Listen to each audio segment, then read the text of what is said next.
There is so much damn information that dropped today, I don't even know how to start this video. We fundamentally got a huge unbanning. If you're looking at the screen, 5 cards unbanned in the Commander format, game changer additions, unadditions, so much information. There's going to be a Good Morning Magic stream, which I'm not really going to touch on in this video. There's an actual video coming out as well.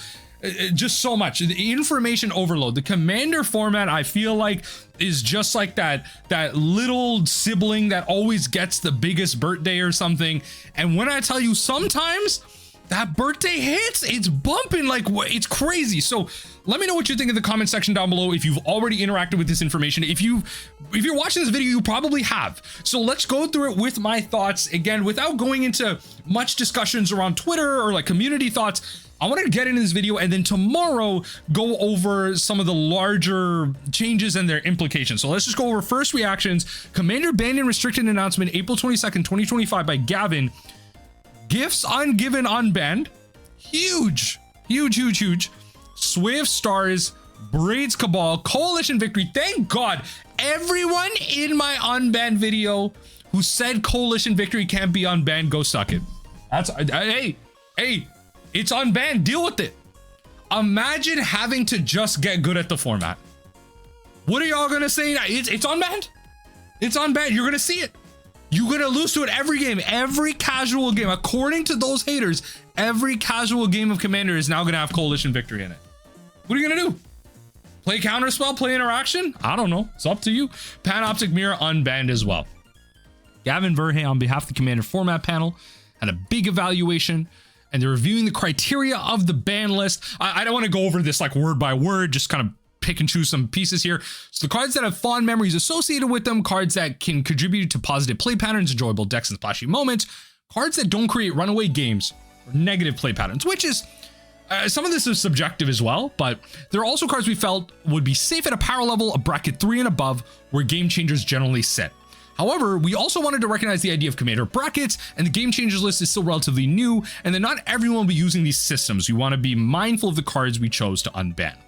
I'm interested to hear about some stats. I imagine there's probably like data aggregate websites and like matchmaking tools. Like I know there's like a big Discord matchmaking tool. They probably have access to some data on spell table, like how people label and use brackets. Like there's probably a lot of it that they can use to understand like a population of the Commander, like a subset of the Commander player base, how much of them have adopted game changers and brackets. And I imagine the vast majority of folks that are using like Discord matchmaking or spell table are very enfranchised and are more likely to do this. So I'd be very surprised if that number that uses those online systems is under 80%. I'd be really surprised, but I don't know the stats right now.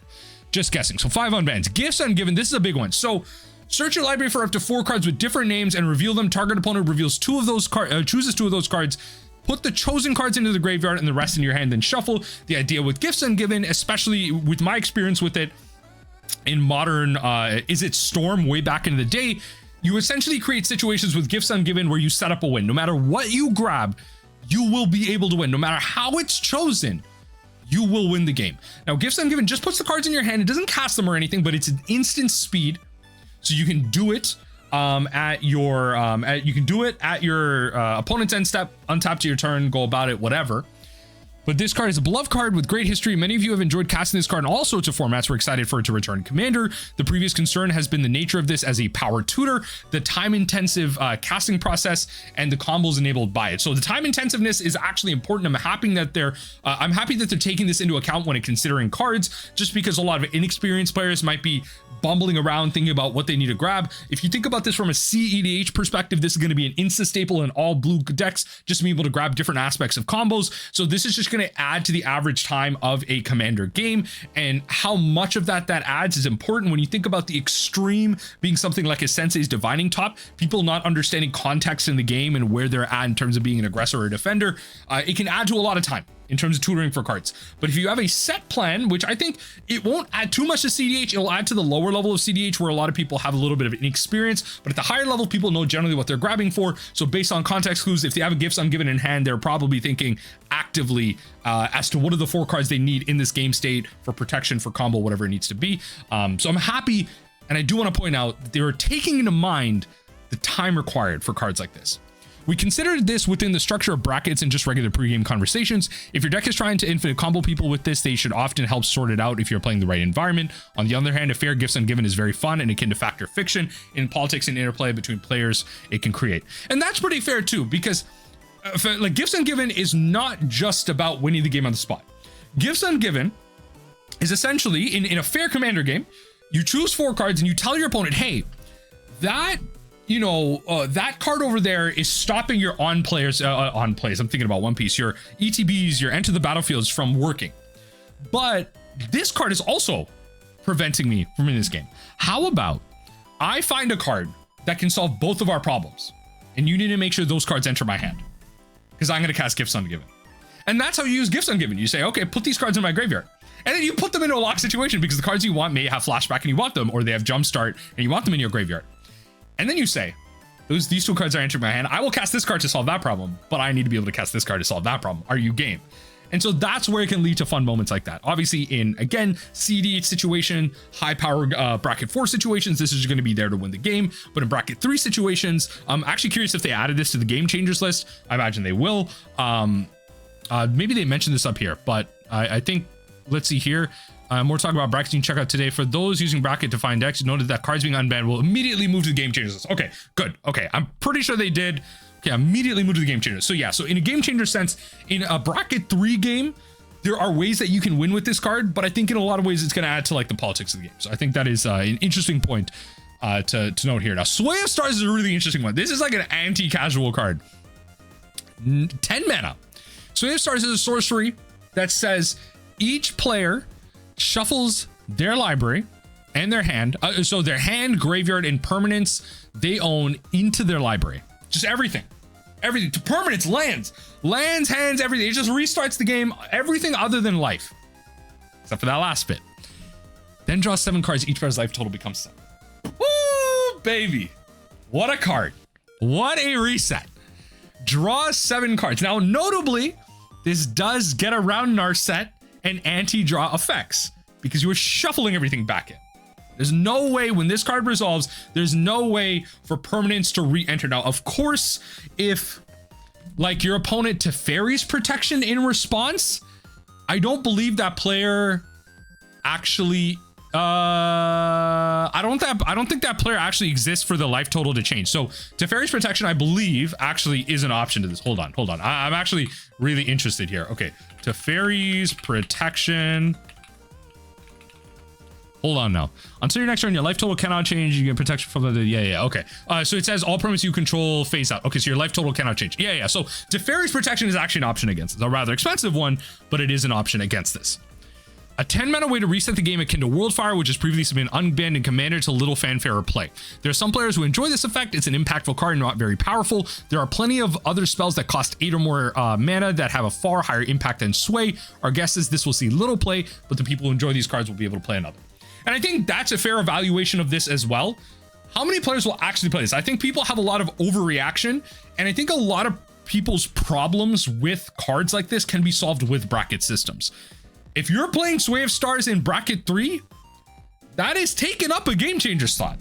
That's a Ristic Study, that's a Tutor, like there's so many cards. If you're playing Urza, your commander's already taken up a slot. You're probably not playing Sway of Stars. There's so many ways to balance this. And if you're playing bracket 4, you got answers. You're probably playing duels, you're probably playing fetches, you're probably playing some type of power level of deck that can interact to a level that can handle this or is relatively happy with this. You have to imagine that the player that casts Sway of Stars is probably gonna, I don't know, probably not gonna live because it's 10 mana.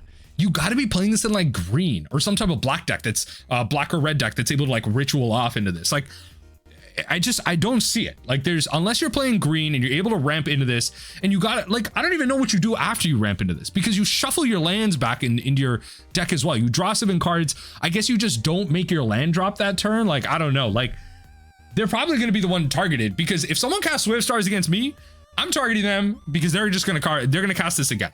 Each player shuffles their hand, graveyard, and library. I believe this card enters the graveyard as well, but regardless. Braids is going to be a controversial one, especially as a commander. At the beginning of each player's upkeep, that player sacrifices an artifact, creature, or land. No one likes prison decks.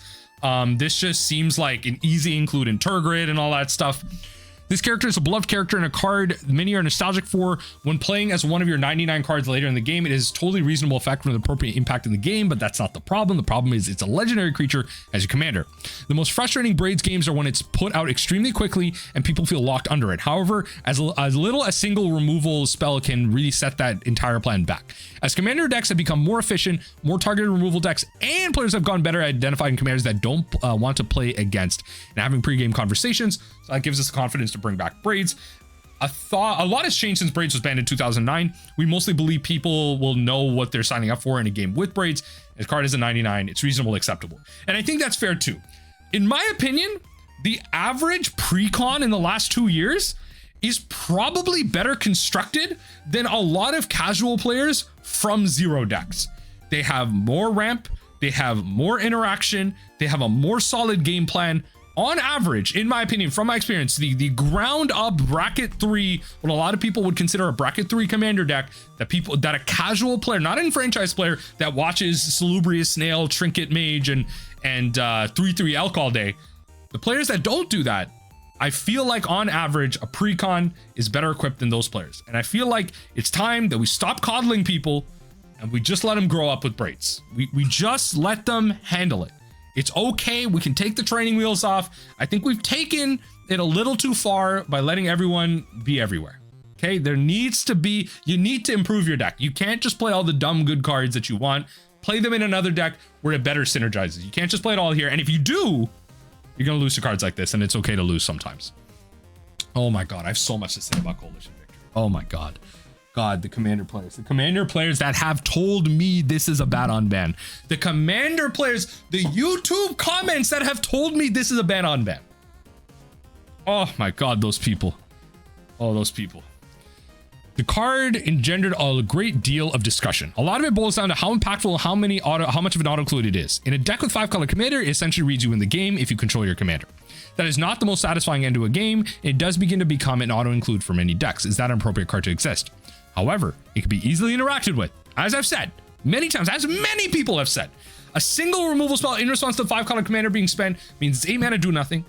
You also need to untap your commander and 8 mana, and there are many expensive spells that will do something and can end the game in 5-color decks for much cheaper.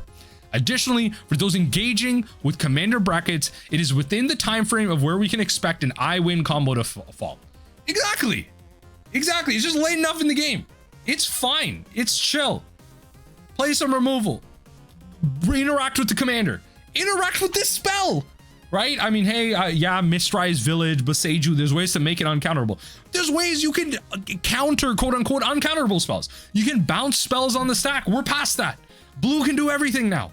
Blue can interact with everything on the stack. It's not hard. Play Unsubstantiate. Your life will change. There's so many ways to interact with this damn thing. There's so many damn ways to interact with it, okay?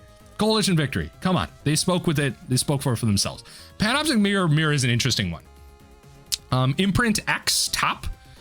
You may remove, so it costs 5 for an artifact. You may remove an instant or sorcery card with converted mana cost X in your hand from the game. So if you have an instant or sorcery that you want to put under this for 2, that costs you like a counter spell, you're paying 5, and then you're imprinting with this. If you want to activate it, you have to pay 2 and tap. Okay. And then you exile the card from your hand. At the beginning of your upkeep, you may copy an imprinted instant or sorcery card and play the copy without paying its mana cost. Okay, so obviously you don't want to add you don't want to add a counter spell to it, but you can. I don't know. There's a world where stuff like that matters. I'm just saying, right? If you wanted to get cards out of your hand, if you wanted to automatically cast them, you can. You just have to pay a large cost into this, which is why I never understood why this card was on the ban list. Like, yes, the big thing with this is zeros, right? So there are cards out there, like I think it's Ancestral. What is it? Vision? No. Is it Visions? The one that costs 0 and suspend 3. The 0 cost spells are like the annoying ones where you essentially you Panoptic Mirror. You can pay X, tap, and remove converted mana cost 0. You just pay 0 into it. That becomes like the weird thing that a lot of people have problems with. So we'll see how much of a problem that really becomes. But at the beginning of upkeep, you may copy an imprinted instant or sorcery. So just one. It's not all of them. It's just one. So the abuse is with that. I personally have been a Panoptic Mirror Enjoyer, Sir I, Gavin, Panoptic Mirror Enjoyer since it's originally printed in Dark Steel. The promise of using a cool spell turn after turn is fun. It's still true today. A value mirror is a blast. But there are two problems with it. The first, imprinting an extra turn spell. The game is over immediately. Exactly, because at the beginning of upkeep, you're just gonna get the extra turn every single turn, right? So if you have a crap ton of mana, you pay 5. You can, like, let's say you put you have two extra turn spells. You cast an extra turn, and then like the thing is like this is at the beginning of your upkeep. I believe this triggers anyway. If you don't have anything imprinted on this artifact, I believe. Does the artifact trigger anyway? Because in my mind, if you take an extra turn and then on your upkeep in response to the trigger, you can imprint X, pay 5. You put an instant or sorcery underneath it that gives you an extra turn. Imprint trigger resolves. You get your extra turn. You just keep going. I believe that's how that works. Maybe I'm wrong if nothing's imprinted. So the game cannot move forward from there. The latter is something, so the first is imprinting extra turn spell, game is immediately over. The second is imprinting something extremely repetitive, such as a board wipe. So something like a farewell, which you probably don't want, but you'll just never pick artifact, I guess, in that case. The latter is something a lot less worried about in 2025. There's so many answers to artifacts in decks. Even if you're under a board lock, you can get out of it. The first one is well addressed by bracketed play through the restrictions on combos and lower overall density of extra turn effects.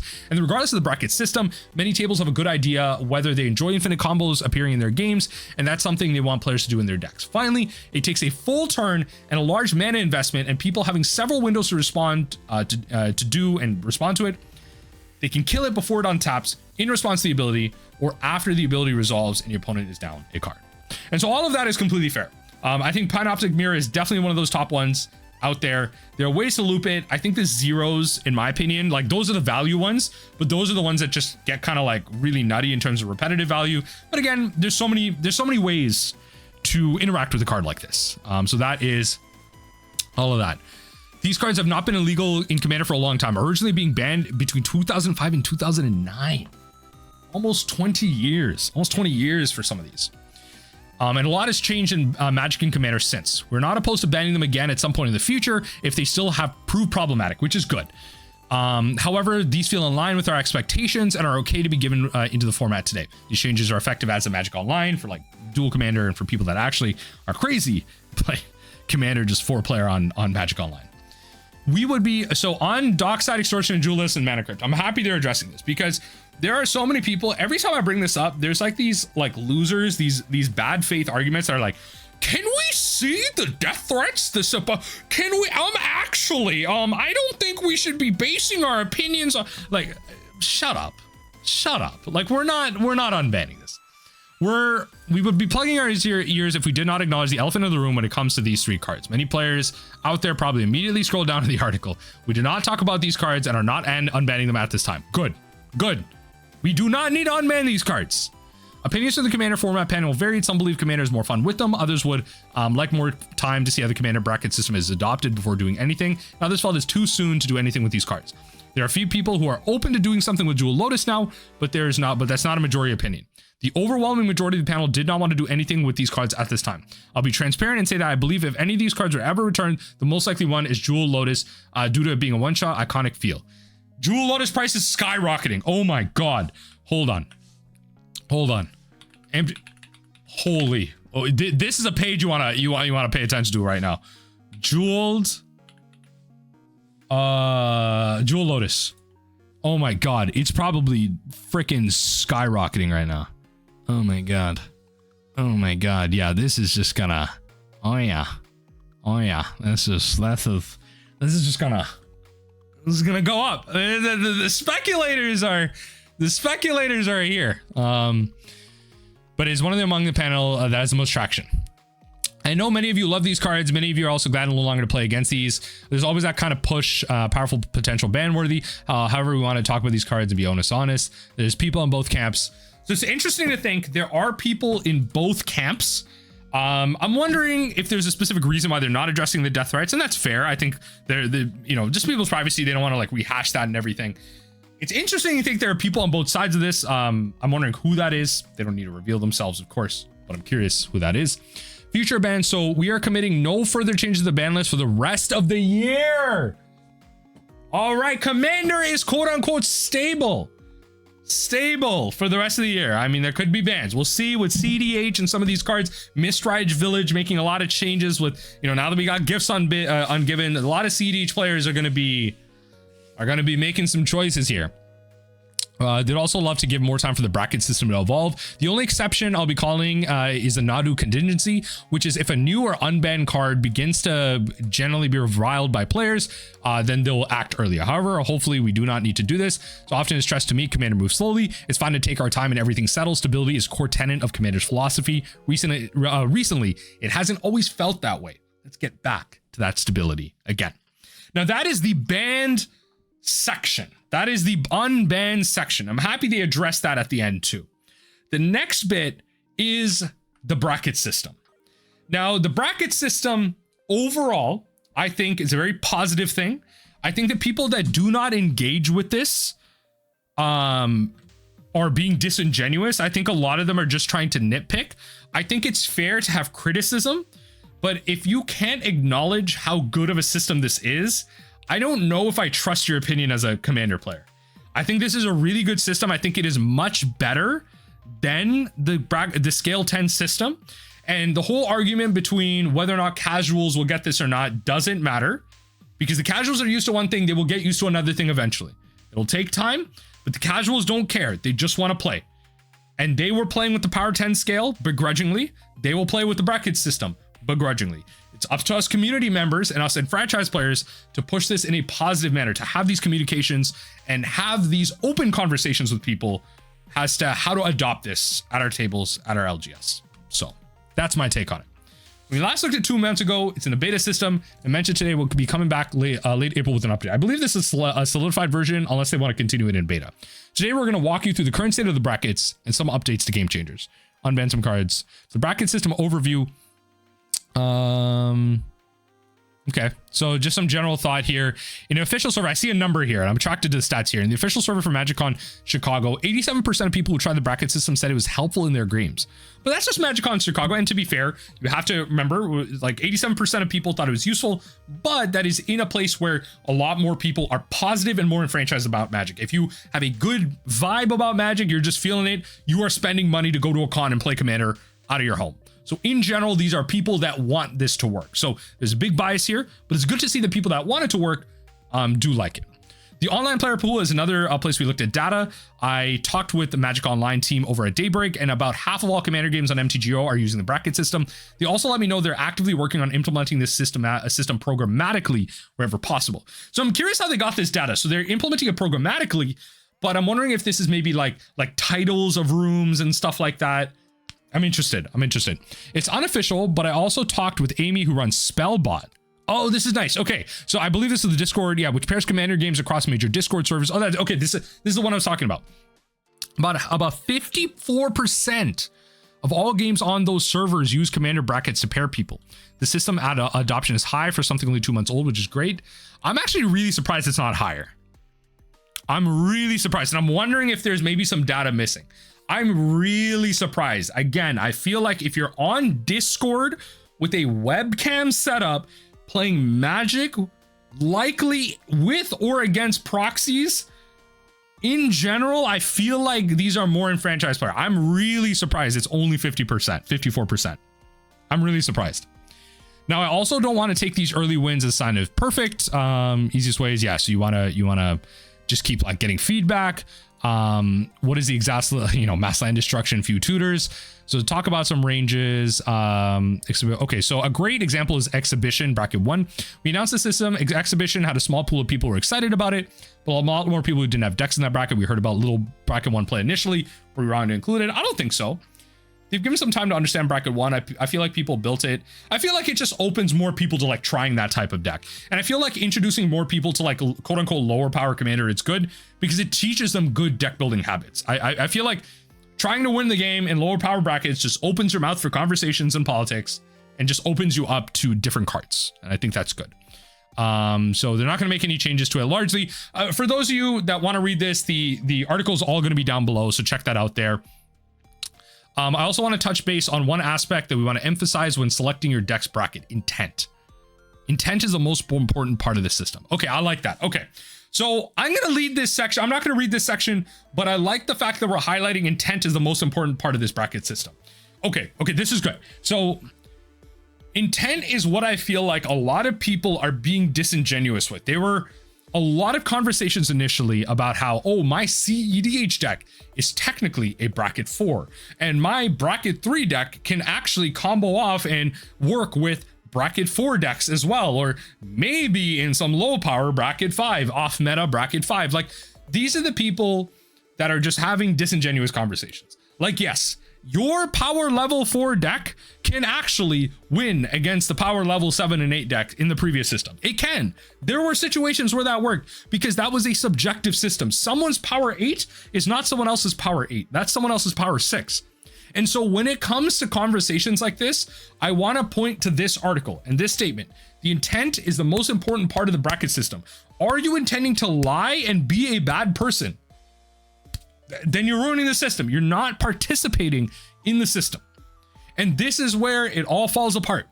If you are here to follow the bracket system and what it is and not make fun of it, it works. I'm a big proponent of this bracket system. I do have criticisms of it, but I 100% do believe it is way better than the 10 scale. It could be a analog, maybe synonymous to the 10 scale, but it improves on it in many ways. In many ways, especially by providing definitions and even psychologically being backed up by the official Wizards of the Coast body. That does so much for people, and a lot of you misunderstand that, or honestly misrepresent the power that both of those provide. So I like that. We'll leave that part of the article thing there. Game Changers delisting, taking cards off the Game Changers. 2 cards stood out. Trouble in Pairs. This is honestly a card that, like, because it was so recent, I never even seen. I saw this and I was like, I mean, I read it and I was like, okay. I mean, cool. It's kind of like White Stranglehold in a way, right? Stranglehold is, it's like your opponent can't take extra turns, and if they would gain life or something, it's like red in 3 for an enchantment. But if an opponent would begin an extra turn, that player skips that turn instead. Whenever a player attacks you with 2 or more creatures, draws their second card each turn, or casts a second spell each turn, you draw a card. It's kind of just like a value piece. You just get free draws. Okay. It's very different than free mana from Smothering Tide. The first card being delisted is Trouble in Pairs. This card certainly emerged as a standout card since it was released about a year ago. While it can draw a lot of cards, it's on par with some cards that are not being on the list. The general feeling is that it's slightly under par for Game Changers, which I feel too. Trinisphere. Ooh. I feel like I don't really see this card though. That's the thing. Who's playing Trinisphere outside of CEDH? Who's playing this? No, honestly, who's playing Trinisphere outside of CEDH? Who's playing this? Because sometimes you just ramp out and your opponent's like random Path to Exile is 3, which is fair. That's a lot of tempo. But like, you just start playing bigger things and it's just like, I don't know. Second card being delisted is Trinisphere. This card is not the most fun to play against, no denying. However, it tends to be strongest, highest level of power. Oh, there you go. Like optimize 4 and 5. Yeah, this is what I'm saying. Who's playing this outside of CEDH? There are many cards on the level of unfun stack pieces, Sphere of Resistance, Rule of Law, Nether Void. Hey, $500. Commander Legal, by the way. Are we putting this on the Game Changers? Are we putting Nether Void on the Game Changers? This card like $500. This card's insane. And I made a video about this too. More people would care about Nether Void if it costed less. If it was more accessible price-wise, more people would care about this, because there's already like the vast majority of players, I feel like, aren't interacting with proxies. They're like, you know, I just want to own my cards, whatever. But like, even a group of those people, even the proxy people, like there's like the Venn diagram, there's overlap. There's the proxy people don't even know about Nether Void. All spells are countered unless you pay an additional 3, because that affects you too. Trinisphere affects you too. It's a symmetrical thing. But if you're playing these effects, generally speaking, you're going to be able to get around this. I don't know how you're getting around Nether Void. Maybe you're playing with Dimir, and maybe you're playing something that makes it so your spells can't be countered. Fair enough, right? But those aren't the Game Changers, so fair. Game Changer editions. Oh my lord, this is a list. Oh, buckle up. As far as some of the loudest feedback was, adding to Game Changers. Okay, I'm curious. 18 cards. Woo, baby. Okay, 18 cards being added. Teferi's Protection, finally. This is what I've been saying. Teferi's Protection. Humility! Yes, this is a card that only the brutal Planeswalker decks are using. Only the group of the group hug decks, or not the group hug decks, the Super Friends decks are using. And when they play it, they're just winning the game. That's it. Like, Humility Resolving is so powerful. Yes, it can be removed, but the effect is so powerful that if you don't have the removal for it, the game just ends. Humility is so powerful. Of course, if you're playing it in, you know, alongside, you wouldn't be able to play it in it. If you're playing it alongside Maha or Knight of Souls Betrayal or just some type of -1/-1 effect, I mean, watch the board. Narset, I like Narset in here. I like Narset in here. Wow, I'm gonna have to change up a couple of my decks. Like, I have Humility in some, I have Teferi's Protection in a lot of decks. Narset, I feel like Narset has just been in every blue deck I have. Intuition, I like Intuition as a game changer if Gifts Ungiven is a game changer as well. Search your library for 3 cards and reveal them. Target opponent chooses 1, put 1 into your hand and the rest into your graveyard, then shuffle your library. So this was a great way to there's a legacy deck around Intuition. There's a legacy Intuition deck. I'm forgetting it right now, but this card it functionally does the same thing as Gifts Ungiven. You don't get 4. They don't have to be different names. You put 1 card in your hand. You just essentially make it so no matter what you grab, you win the game, right? Consecrated Sphinx. This is an interesting one. This is an oldie but a goodie.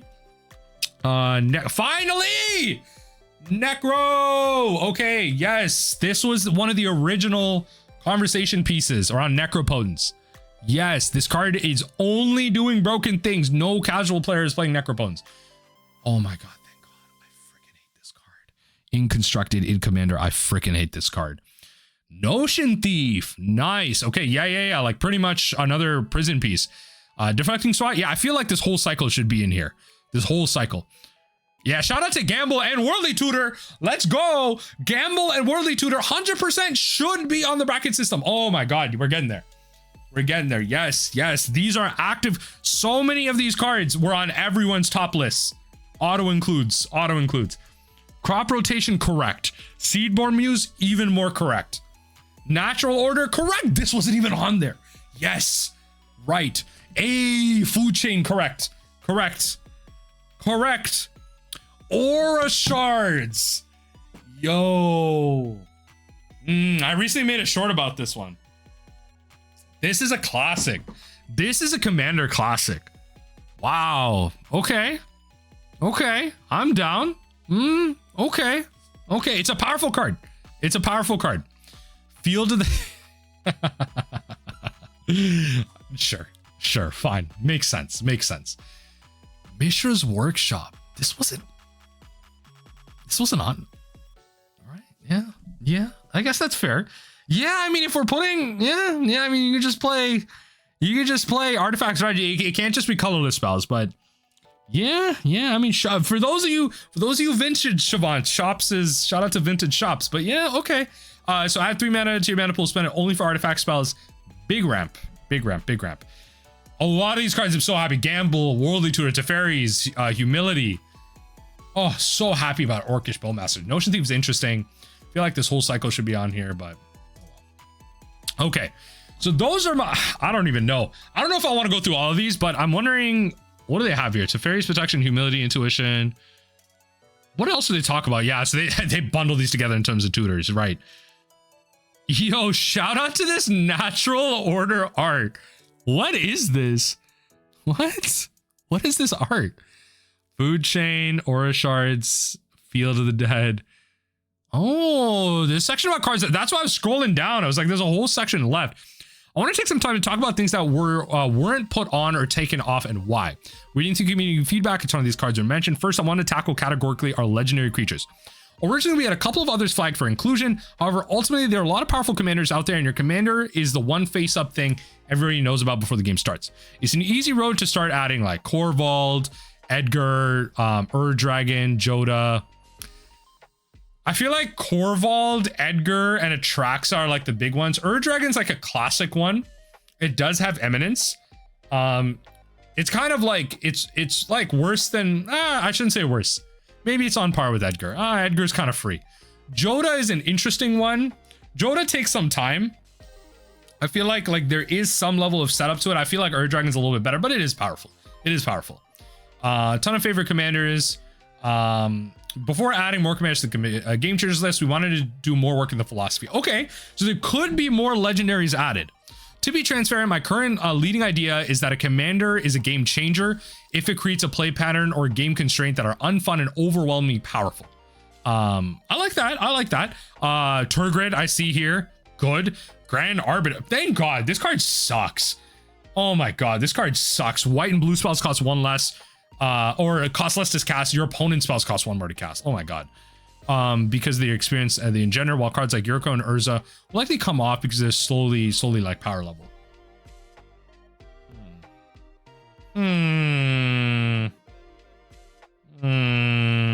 Okay, I don't know.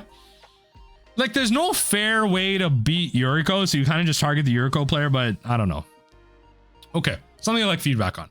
Farewell. We don't need to add this. I like this. So they have a list of cards. Farewell. We don't need to add this. If you think Farewell should be on the game changers list, I mean, I've had a lot of time to think about this. I've even been of the opinion it should be added.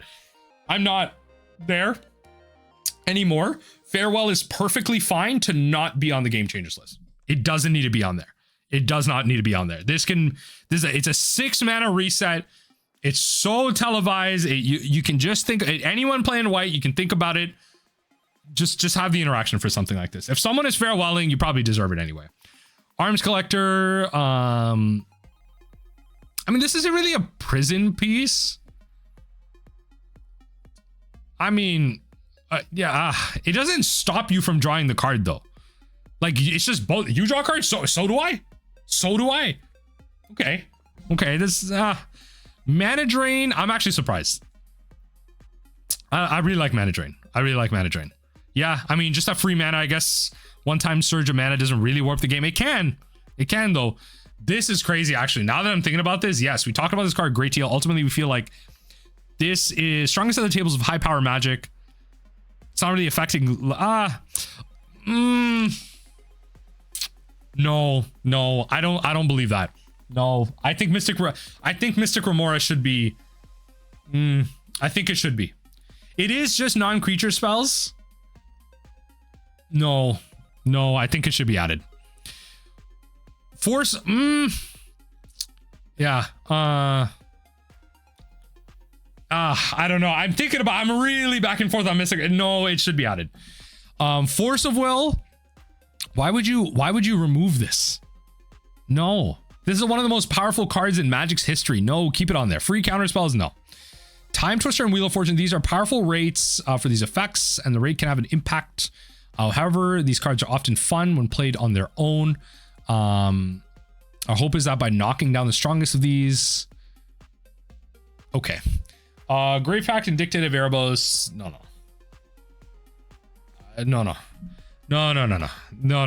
Just no. It's okay. Discard should be added.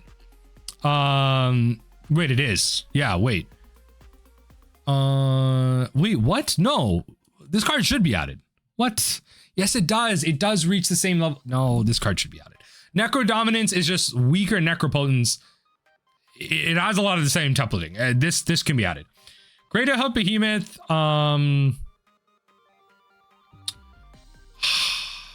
3 for 8 mana, it's acceptable. But no one's casting this for 8 though.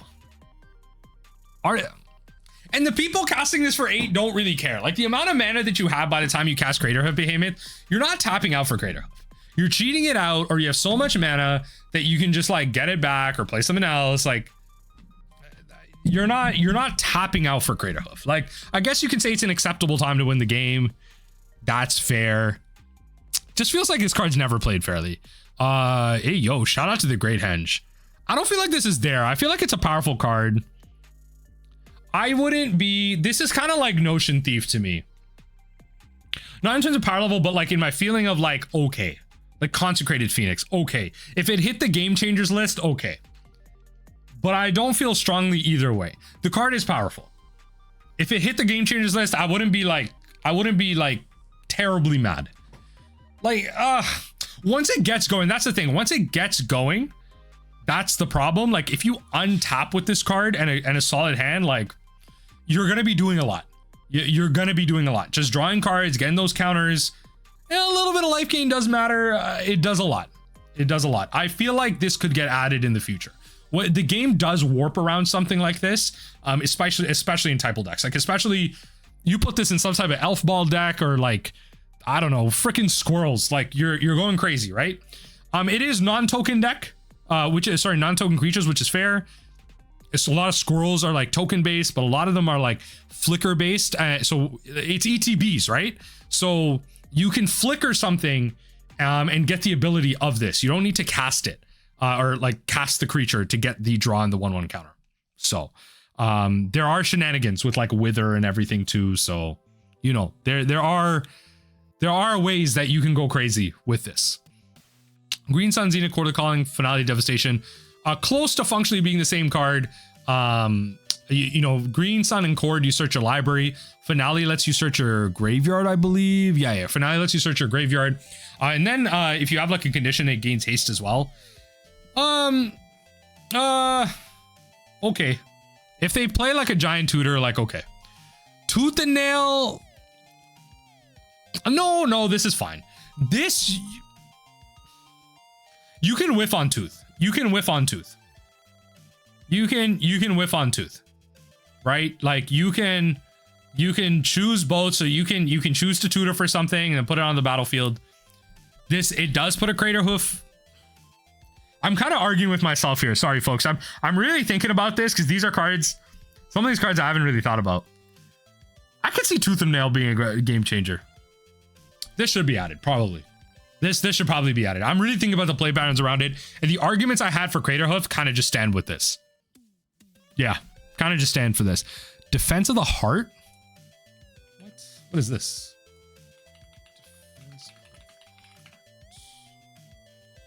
I don't know if I played against this card. At the beginning of your upkeep, if an opponent controls 3 more creatures, sacrifices enchantment, search your library for up to 2 creatures.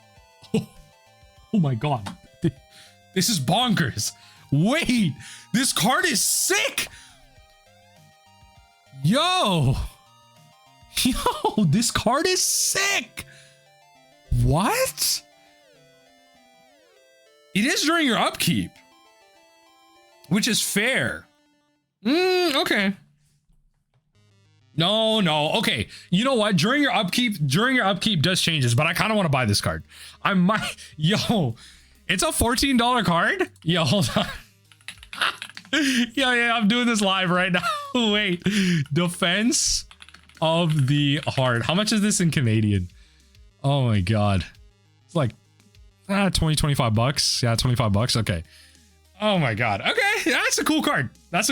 On upkeep, I don't think so. I think it's fine. It's not immediate. Okay, Soul Ring. Why?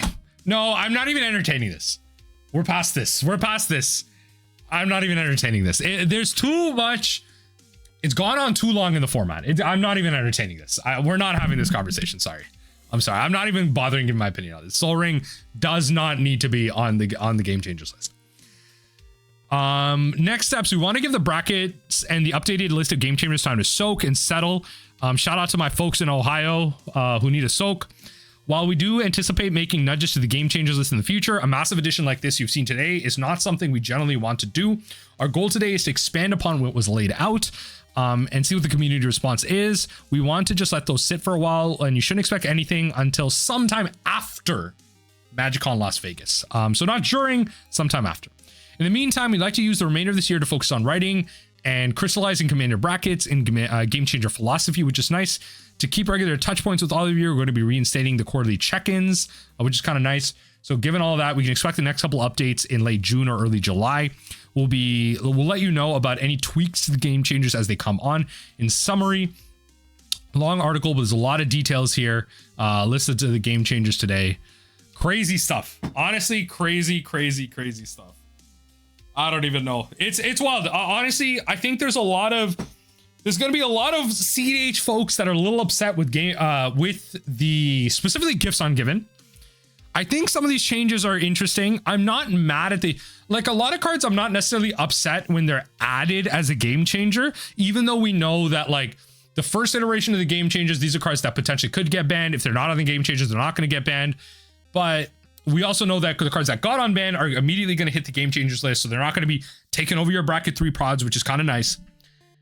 There's some cards on the not change list that I think should be added, as I said, but I think some of the unbanned cards are perfectly fine. I think a lot of the cards on the commander ban list actually can come off if some of these can come off. I do see the 1-for-1s.